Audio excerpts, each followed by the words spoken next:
प्रिय विद्यार्थियों, आज का यह ई व्याख्यान बीए पार्ट प्रथम के विद्यार्थियों के लिए है और इस व्याख्यान में हम प्रश्न पत्र प्रथम, जो कि राजनीति विज्ञान के मूल आधार का है, अध्ययन करेंगे। और इसके फर्स्ट यूनिट का पहला टॉपिक राजनीति विज्ञान का परंपरागत और आधुनिक दृष्टिकोण, उसका हम अध्ययन करने जा रहे हैं।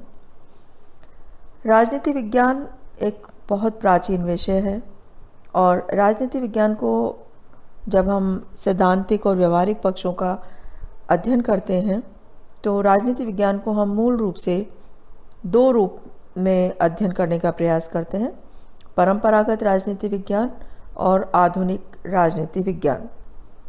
परंपरागत राजनीति विज्ञान आदर्शात्मक है और इसीलिए इसको मानने वाले राजनीतिक सिद्धांत शास्त्री राजनीतिक दार्शनिक कहलाते हैं।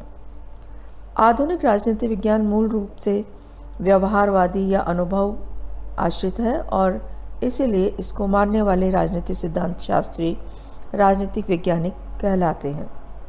यद्यपि दोनों रूपों के बीच में स्पष्ट विभाजन रेखा नहीं खींची जा सकती, लेकिन फिर भी अध्ययन की सुविधा की दृष्टि से हम दो भागों में विभक्त करके राजनीति विज्ञान का अध्ययन करते हैं। तो आज का हमारा टॉपिक है राजनीति विज्ञान के परंपरागत दृष्टिकोण के अनुसार राजनीति विज्ञान का अर्थ।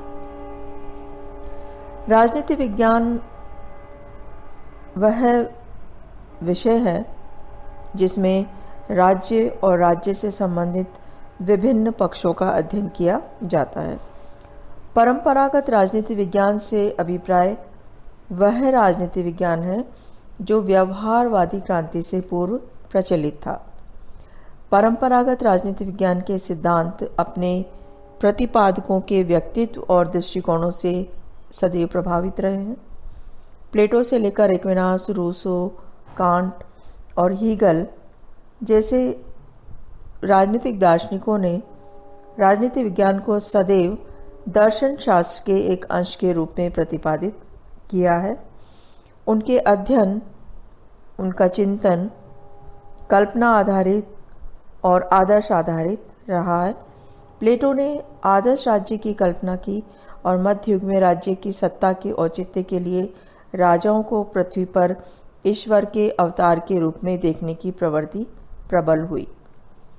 परंपरागत राजनीति विज्ञान शाश्वत एवं उच्च स्तरीय तत्वों से संबंध होने के कारण प्राचीन दार्शनिकों की चिंतन प्रणाली तार्किक एवं निगमनात्मक रही है और इसीलिए पुरातन राजनीतिक सिद्धांत प्राय बौद्धिक और तर्क एवं निगमनात्मक निष्कर्षों पर आधारित रहे हैं।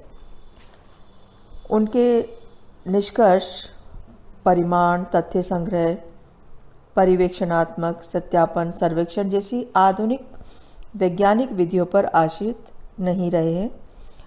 पुरातन राजनीति शास्त्री राजनीति को नैतिक, न्यायशास्त्रीय और कानूनी पक्षों से ही देखते आए हैं और उनके अध्ययन की पद्धतियां भी ऐतिहासिक एवं वर्णनात्मक रही है और उनके अनुसंधान के मुख्य विषय राज्य, सरकार और राजनीतिक संस्थाएं रही हैं। तो परंपरागत राजनीति विज्ञान के अनुसार जब हम राजनीति विज्ञान का अर्थ समझने का प्रयास करते हैं तो राजनीति विज्ञान के अर्थ को हम परंपरागत राजनीति शास्त्रियों ने तीन भागों में विभक्त किया है। हम उन्हें तीन भागों में विभक्त करके समझ सकते हैं। पहले प्रकार की परिभाषाएं वे हैं जिनमें राजनीति विज्ञान को राज्य से संबंधित विज्ञान माना है और गार्नर, ब्लैंचली, गैरिस और एक्टन आदि विद्वानों को हम इस श्रेणी में रखते हैं। गार्नर के शब्दों में राजनीति विज्ञान का प्रारंभ एवं अंत राज्य से ही होता है। ब्लैंचली के शब्दों में राजनीति विज्ञान वह विज्ञान है जिसका संबंध राज्य से है और जो उसकी परम आवश्यक प्रकृति, आधारभूत स्थिति और विविध स्वरूप एवं विकास को समझने का प्रयास करता है। इसी तरह गैरिस के अनुसार राजनीति विज्ञान राज्य के उद्भव, विकास, उद्देश्य तथा समस्त राजकीय समस्याओं का उल्लेख करता है। गार्नर, ब्लंशली, गैरिस के समान ही एक्टन ने भी राजनीति विज्ञान को राज्य के अध्ययन के रूप में परिभाषित किया है और एक्टन के शब्दों में राजनीति विज्ञान राज्य तथा उसके विकास के लिए अनिवार्य दशाओं से संबद्ध है। कुछ परंपरागत राजनीति शास्त्रियों ने राजनीति विज्ञान को राज्य के स्थान पर सरकार के अध्ययन के रूप में परिभाषित किया है। उनके अनुसार राज्य तो केवल अमूर्त इकाई है, उसका बोध वस्तुतः सरकार के माध्यम से ही होता है। जॉन सीले, लिकोक आदि विद्वान ये मानते हैं कि सरकार के अध्ययन में राज्य का अध्ययन अंतर्निहित है। जेम्स के अनुसार राजनीति विज्ञान राज्य का विज्ञान है, तथापि राज्य में सरकार ही अंतर्निहित है। लिकोक के अनुसार राजनीति विज्ञान सरकार से संबंधित शास्त्र है।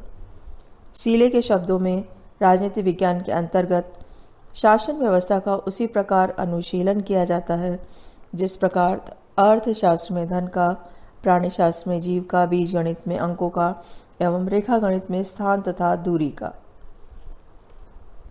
तो दूसरी प्रकार की परिभाषाएं वे परिभाषाएं हैं जिनमें राजनीति विज्ञान को सरकार के अध्ययन के रूप में परिभाषित किया गया है और ये राजनीति शास्त्री राज्य के स्थान पर सरकार के अध्ययन को महत्व देते हैं।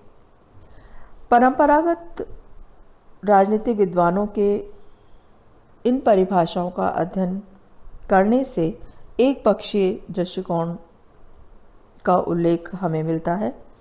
राज्य के बिना सरकार की कल्पना नहीं की जा सकती, क्योंकि सरकार राज्य द्वारा प्रदत्त प्रभुत्व शक्ति का ही प्रयोग करती है। सरकार के बिना राज्य एक अमूर्त कल्पना मात्र है और इसीलिए पॉल जेनेट, गिल्क्राइस्ट, गैटल आदि विद्वानों ने राजनीति विज्ञान को राज्य और सरकार दोनों के अध्ययन के रूप में परिभाषित किया है।